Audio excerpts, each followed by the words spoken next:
Right. Welcome, ladies and gentlemen, to a special edition of that Millwall podcast post-match chat with Chaps. I picked the right game, didn't I? That's for sure. I definitely picked the wrong game. But look, we just thought we'd do something a little bit different today. I had hoped for a better result than we got, but we'll see how we go. Don't really know how this is all going to work, but hopefully we can add some talking points for sure. I can see all your comments as well, so please do put your comments in the chat. And we'll go from there. But to start with, what we'll do is we'll do the normal running order. So I'll keep it to the exact same format that I normally do, and we'll see if we can do it all. I normally do it in one take, but we'll see if there's any mishaps as we go along. So look, I think my overall summary of the game is you cannot perform like we did against any side in this league and expect to get any points. You have to give a little bit of credit to Queen's Park Rangers. I think they nullified a lot of our attacking threat. I think it's no surprise that the likes of Duncan Watmore and Brook Norton-Cuffy were really poor today. So you have to give them a little bit of credit. But ultimately, we've got to look at ourselves. And that's now the last 3 games. We conceded 8 goals and only scored 3 goals ourselves. We are in desperate need of some attacking reinforcements. And I just hope there's something coming our way next week. Okay, so as I say, normal running order. So I'm just going to kick off with the team that started. So for those of you that watched the game, you already know this. Didn't go today, obviously, hence me being here. Still recovering from a minor procedure. And also our friend Joe Zampa is still recovering. So get well soon, Joe. And we may or may not be speaking to him a little bit later. So the team that started. So Sarkic in goal. Back 3, Danny Mack kept his place on the right side of the back 3. Wes Harding in the centre and Jake Cooper on the left-hand side of the back 3. The wing-backs, Brook Norton-Cuffy, welcome back to the side in place of Ryan Longman. And Joe Bryan, despite his up-and-down performance in the last game, kept his place on the left-hand side. Probably the most, not a surprise, I suppose, but, you know, when we've got George Saville and Casper Denor back and available to have Billy Mitchell and George Honeyman start again, I guess neither of them have performed poorly. So they both started in the centre of the park. And then the front 3, which picks itself with Bradders being out injured. And I'm led to believe he was in with the crowd as well today, which was nice of him. He really does come across like a top bloke. The front 3 was Duncan Watmore, Zian Fleming, and of course, the Scotsman, Kevin Nisbet, who I'm sure we will talk a lot about today. So that was the 11. I think for Queen's Park Rangers, on paper, they're not a bad side. They're really not. And I've got some friends who are Queen's Park Rangers fans who I may or may not start to ignore their WhatsApp messages. But they've got some good players. I think Sinclair Armstrong, he's raw, but he's decent. I'm sure we'll talk more about him. Chris Willock and Elias Chair have been real top-end championship performers for a lot of their career. Lyndon Dykes really splits opinion with QPR fans, but I thought he performed well today. And they've got some sort of older, sort of steelier heads at the back. So they're not a bad side. And actually, if you watch them against Watford and Bournemouth, they were, they deserved more than they got. And whilst their home form is really poor, so they've only scored, I think, 2 goals in the last 4 home games, obviously before today. And I think they've only got 1 point. I think that we should be going there and trying to force more than we did.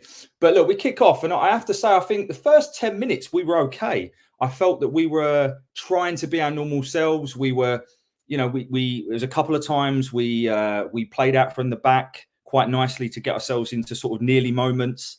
QPR looked very, very shaky on the ball at the back. The likes of Kenneth Powell, Reggie Cannon, and Clark Salter, they sort of clearing the ball into touch. And we're like, right, okay, well, the first goal and an early goal for us could be crucial. And I was kind of expecting a similar performance that we saw against Middlesbrough, where we started, the first half against Middlesbrough, we all said was superb. And I kind of expected that. And I honestly felt that if we could do that, we could quite easily nick a goal or 2 against this Queen's Park Rangers side. And the first 10 minutes didn't really change the way I thought on the game. But after the first 10 minutes, if I'm being completely honest, between minute 10 and the end of the game, I think it's the worst we played under Edwards by a country mile. And it's probably a lot worse than we played for a lot of the times under Rowett. And that's just my opinion. I was joking with Joe before this that I've not had the opportunity to calm down and reflect, and I don't have all the stats that I normally have because this is literally right off the cuff. So, but that's my honest opinion. I think we were incredibly poor, and picking a man of the match today is going to be very difficult because I don't really think anyone was that good. Although, do let me know in the chat who you would pick if you had to. I think if I had to, I'd probably give it to Billy Mitchell. And those of you who probably know that I felt his performances recently have been pretty poor. But if I had to pick someone who I felt had that kind of effort and drive and never give up, which we've seen recently under Edwards, but we just didn't see today. So, you know, it's really difficult to talk about chances and moments and things because we really didn't create anything. We had 2 shots on target the whole game. Sorry, I'll rephrase that. 2 shots the whole game, 1 on target to QPR's 12. And we just, I don't know what it was. We were really poor in, we couldn't seem to create any patterns of play. We didn't win 50-50s. We were not able to kind of, some of the passing was dreadful, not finding the second, you know, just that second pass. And yeah, a lot was made on the commentary around the pitch. I mean, I don't know, whoever was there, let me know, but I honestly don't think for a second that you can, it's the same for both sides, right? But look, you know, they're the ones who get the goal. And it's a shocking goal to concede. It really should be nothing. The ball is on the right-hand side. So our left side, the cross should never come in. The first mistake today was Joe Bryan letting that cross come in. Watch it back. He does not, he's not trying enough to stop that cross coming in. Seriously, watch it back. He's not trying enough to stop that cross coming back in. And the amount of times now we've said that Joe Bryan, he's got a lot of quality going forward. He's very, very good. But defensively, he was poor against Middlesbrough, arguably at fault for both goals. And I think he had a hand in this one. The ball comes back across goal, and Brook Norton-Cuffy has to be stronger there. He has to deal with Elias Chair. He's much bigger than him, stronger. I don't know whether he doesn't see him, you know, so therefore he's kind of off balance. But somehow Elias Chair manages to bundle it into the goal, and we find ourselves 1-0 down. And from the point of being 1-0 down, I felt that they just grew in confidence. It was the worst thing that could have happened because they, like I said, they haven't been playing badly. So by them getting that goal, they just grew and grew in confidence. And that was evident. You know, they stopped making the silly passes and playing it into touch at the back. And they started to play with a little bit more rhythm, which coincidentally, we then started to have even worse rhythm than we had at all. I think, when I look back at the first half, I thought that Wes Harding and Brook Norton-Cuffy were really poor, alongside Kevin Nisbet, who I'm going to talk a bit about separately a little bit later on. I thought those 3 in particular were poor. No one was good, by the way. I'm not for one second suggesting that anyone played really, really well, but I felt that those 3 in particular were really poor. And this is the difference between sort of the likes of, you know, and not to discredit Wes Harding, I think he's done a job when needed, but the difference between him and Hutch, I felt that Sinclair Armstrong, we struggled to deal with, particularly in that first half. His pace, power, raw athleticism. If he had end product, by the way, QPR fans, if anyone is listening, it'd be some player. I know he's out of contract at the end of the season, so we'll have to see where he ends up. But obviously, he goes on to get his goal in the second half. But I felt in the first half, he really did cause us a lot of problems without much end product. But for me, someone like Hutch deals with him. You know, he's able to be in his face, aggressive, and he'll kind of, you know, out-muscle him a little bit. Whereas I felt Sinclair Armstrong was getting the much better of our defence in that first half. And yeah, I think the first half fizzles out. And then you're looking at the bench, right, for at half-time. And you're looking, okay, well, what changes can we make? And I'm silent there because there isn't much. There really isn't much. And this is where the club have got to help Edwards out. You look at that bench, and whilst I don't necessarily agree with all the subs he made, you look at the bench and there's no attacking options at all. There's not even a kid on the bench that's an attacking option. I've seen some mentions on social media to say, why didn't Romain Esse come on? I think it's a fair argument. All I would say is quite clearly he doesn't fancy him. And he's not the first manager to not fancy him, right? He didn't really get much in the way from Rowett in terms of minutes, even when Barrett was in charge. Yeah, so obviously we didn't see Romain Esse, but you look at that bench, like, what can you do? We start the second half, same 11, and it's the same. It's much of the same. It's a really poor performance. There's just no rhythm. We just don't click. You always felt if we could click at 1-0 down, the game could be turned on its head, because I guarantee you the confidence would just sap from the QPR side, given what they experienced against Watford. But we didn't test them. Their keeper, I know he's been around a long time and he's very experienced, but their keeper is appalling. He's shocking. And we did not test him in any way, shape or form, Begovic. He proved against Watford, for those of you that saw that game, that 2 long distance goals that, we'd be saying were George Long-esque. So, but we didn't test him. And that's the only, it's fault of our own.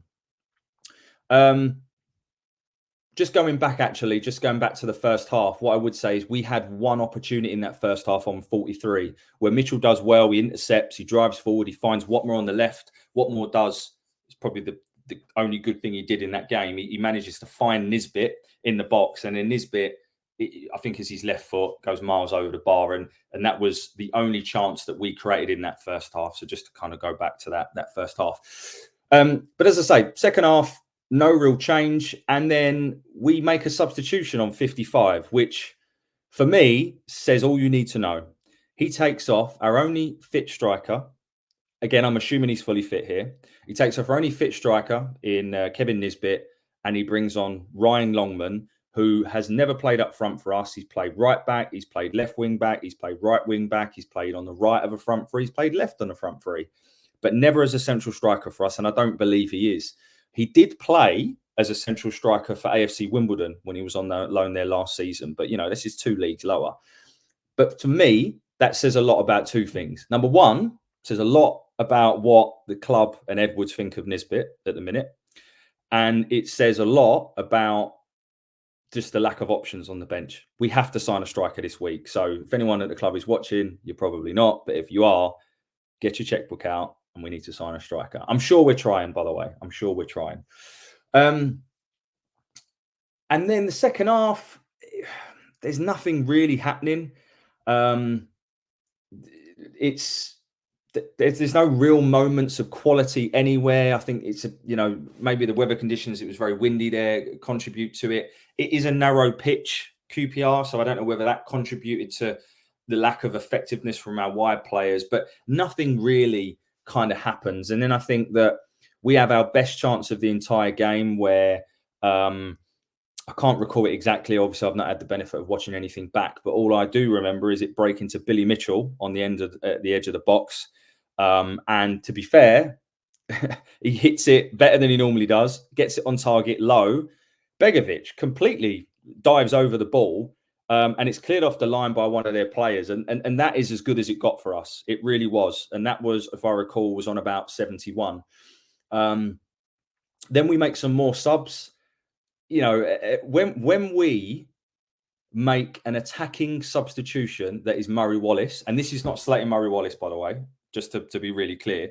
But when that is our attacking substitution, we're thin on the ground.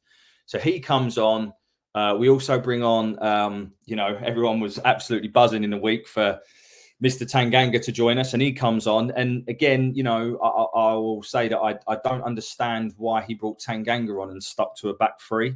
We're clearly, chasing the game, and he insists on keeping the back 3 with Tanganga, Harding and Cooper. For me, what I would have done, and then he pushes Danny Mack sort of further up on the right-hand side.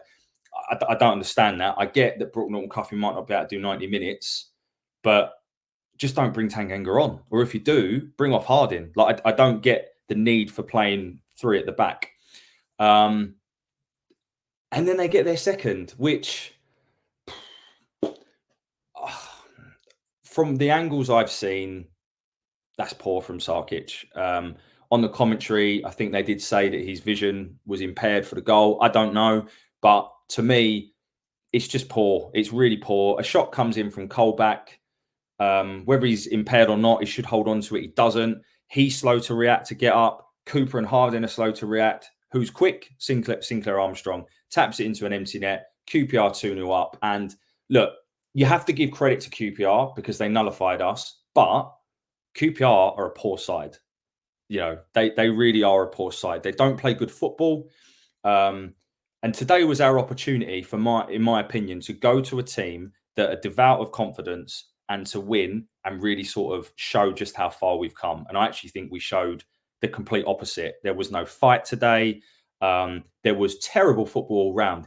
I haven't got the stats normally I would do, as I say, but I felt that we played more long ball football today than we have done any other time under Joe Edwards' tenure. So let me know in the chat if you also spotted that, because that's one thing I felt we did a lot, and I don't really understand why we did that.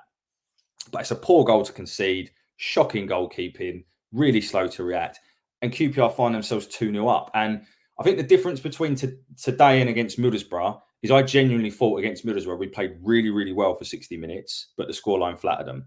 Today, I think the scoreline flattened QPR because I think they're a poor side, but we were shocking. Let's make no mistake about it.